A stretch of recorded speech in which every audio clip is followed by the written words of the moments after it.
प्राचीन भारत में भक्ति, सेवा और आज्ञाकारिता के कई उदाहरण मिलते हैं, लेकिन उनमें से सबसे महान और प्रेरणादायक कथा है श्रवण कुमार की। यह कथा माता पिता के प्रति समर्पण का प्रतीक है।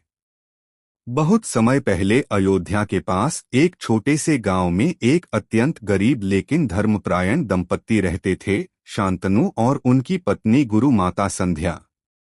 दोनों जन्म से ही नेत्रहीन थे। उनके घर पुत्र हुआ जिसका नाम उन्होंने श्रवण रखा। बचपन से ही श्रवण बहुत ही आज्ञाकारी, विनम्र और सेवा भाव से पूर्ण था। माता पिता की आंखें न होने के कारण वह उनके लिए आंखों का काम करता और हर छोटी बड़ी आवश्यकता पूरी करता। जैसे जैसे श्रवण बड़ा हुआ, उसके मन में माता पिता के प्रति भक्ति और भी गहरी होती गई। वह उन्हें कभी अकेला नहीं छोड़ता, उनके साथ ही खेतों में काम करता, उन्हें भोजन कराता और उनकी हर इच्छा पूरी करता। वह कहता, माता पिता ईश्वर के समान हैं, उनकी सेवा ही मेरा सबसे बड़ा धर्म है। बुढ़ापे में एक दिन माता पिता ने श्रवण से कहा, बेटा, हमारी एक अंतिम इच्छा है। जीवन के अंतिम समय में हम पवित्र तीर्थों का दर्शन करना चाहते हैं। श्रवण ने तुरंत सिर झुका लिया और बोला, आपकी इच्छा ही मेरा आदेश है। मैं आपको तीर्थ यात्रा पर अवश्य ले चलूंगा। श्रवण के पास कोई साधन नहीं था। उसने 2 मजबूत टोकरियां बांस से बांधी, एक में पिता को और दूसरी में माता को बैठाया और उन्हें अपने कंधों पर उठाकर पैदल ही यात्रा पर निकल पड़ा। घने जंगलों, ऊंचे पहाड़ों और नदी नालों को पार करते हुए वह नंगे पैर चलता रहा। वह माता पिता को समय समय पर विश्राम देता, उनके लिए जंगली फल फूल लाता और मीठे शब्दों में उनका मन बहलाता।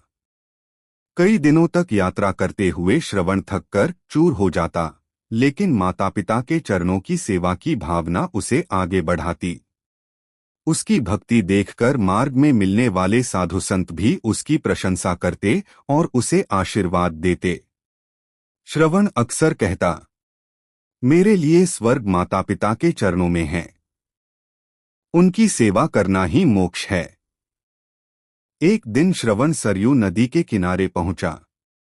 माता पिता प्यासे थे, तो वह उन्हें पेड़ के नीचे विश्राम कराकर पानी लेने चला गया। संयोगवश उसी जंगल में अयोध्या के राजा दशरथ शिकार खेलने आए थे। उन्होंने झाड़ियों में पानी भरने की आवाज सुनी और समझे कि कोई हिरण पानी पी रहा है। उन्होंने बिना देखे ही बाण चला दिया।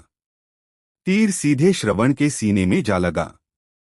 दशरथ पास पहुंचे तो देखा कि एक युवक घायल होकर तड़प रहा है। वे भयभीत हो गए। श्रवण ने कमजोर आवाज में कहा, राजन, आपने गलती से मुझे घायल कर दिया है। अब मैं शायद जीवित न रह सकूं। लेकिन मेरे अंधे माता पिता नदी किनारे बैठे प्यासे हैं। कृपया उन्हें पानी पहुंचा दें और सच बता दें कि उनका पुत्र अब लौट नहीं पाएगा। इतना कहकर श्रवण ने अंतिम सांस ली। राजा दशरथ पानी लेकर श्रवण के माता पिता के पास पहुंचे और सारी घटना बता दी। यह सुनते ही वे विलाप करने लगे। उनका संसार उजड़ गया था। उन्होंने राजा को श्राप दिया, जैसे आज हमने अपने पुत्र के वियोग का दुख सहा है, वैसे ही तुम्हें भी पुत्र वियोग का असहनीय दुख सहना पड़ेगा। बूढ़े माता पिता ने अपने प्राण त्याग दिए। यह श्राप आगे चलकर सच हुआ जब राजा दशरथ ने राम के वनवास के समय पुत्र वियोग में प्राण त्याग दिए। श्रवण कुमार की यह कथा माता पिता की सेवा, आज्ञाकारिता और प्रेम का अद्भुत उदाहरण है।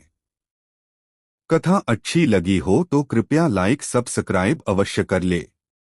जय श्री राम।